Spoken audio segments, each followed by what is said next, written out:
Have you ever ridden on the Big Thunder Mountain Railroad ride and wondered, where does all of the inspiration for this ride come from? The landscape and theming of this ride is very distinct, but would you believe me if I told you that there are two real places that you can actually visit that inspired the Big Thunder Mountain Railroad? Whether or not you're new here, welcome back to the Megan Moves channel, where in this series we are talking about real-world places that you can visit that have inspired the making of Disney theme park rides. In this video today, we'll be talking about how Bryce Canyon National Park and Monument Valley have inspired the theming and making of the Big Thunder Mountain Railroad. So if this sounds like a series you'd be interested in following along with, definitely hit that subscribe button below. And with that, let's go ahead and get right on into the video. Now, if you aren't particularly familiar with this ride, the Big Thunder Mountain Railroad is a mine train coaster that is located in a couple of the Disney World theme parks. You can find this ride at Disneyland, Disney World, Tokyo Disneyland, and Disneyland Paris. When getting onto the Big Thunder Mountain Railroad ride, you will actually descend into an abandoned mine shaft where you will board your train.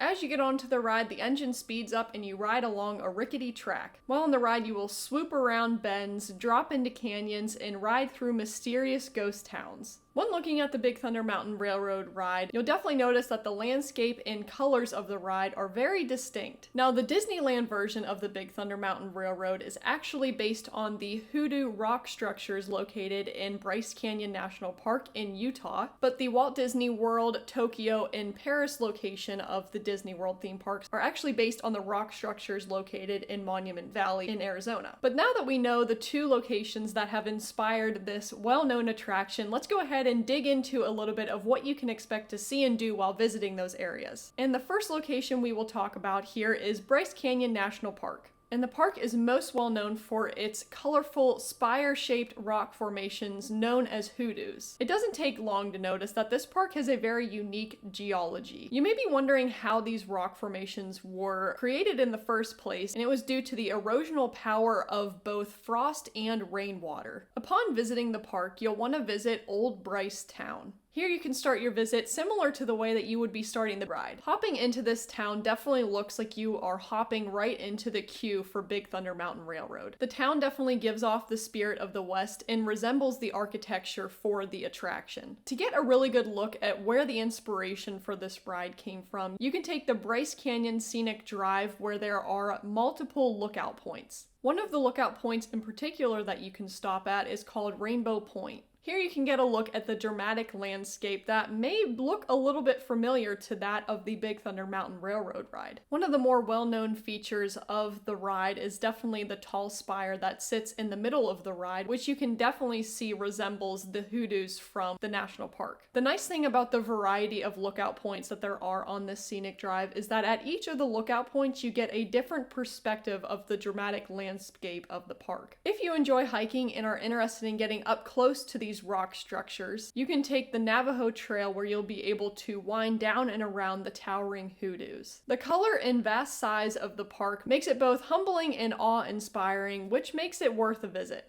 And that leads us into the next location that has inspired the Big Thunder Mountain Railroad ride, and that is Monument Valley.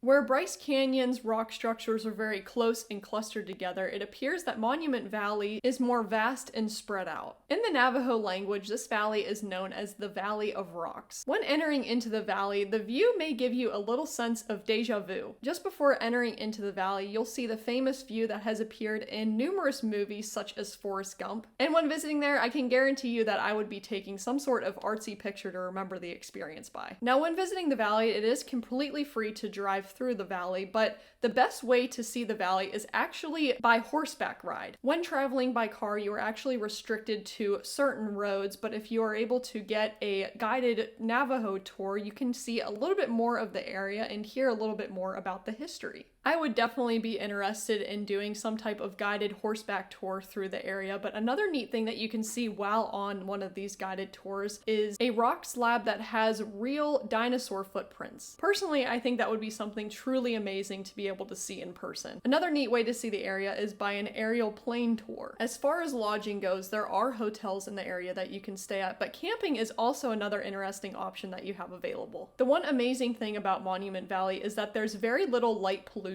around the area, and so that allows for amazing stargazing. Here you can see a beautiful night sky and clusters of stars that you maybe have never seen before. But there's definitely lots to take advantage of when visiting this area, and I think taking a guided tour by the Navajo Indians would be an interesting thing to do and to learn a little bit more about the history of the area. Now knowing a little bit more about these areas, I hope you can see how they were used to heavily influence the Big Thunder Mountain Railroad ride. I know that after this research, it definitely allows me to see the ride in a different perspective and to see where a lot of the elements have come from. Also that you've been able to see a little bit more of what you can see and do in each of these areas. Which would you rather visit? Bryce Canyon National Park or Monument Valley? Let me know in the comments below. I'd be interested to hear what is your favorite Disney theme park ride. Let me know in the comment section below for a chance to be featured in the next video. But thank you very much for watching this video today. Definitely hit that subscribe button below if you are interested in keeping up with this series. I have attached the link to the playlist here if you're interested in watching more from the series. And here's a video that I think you would enjoy watching next. So either way, thanks so much for watching and we'll see you in the next video. See you guys!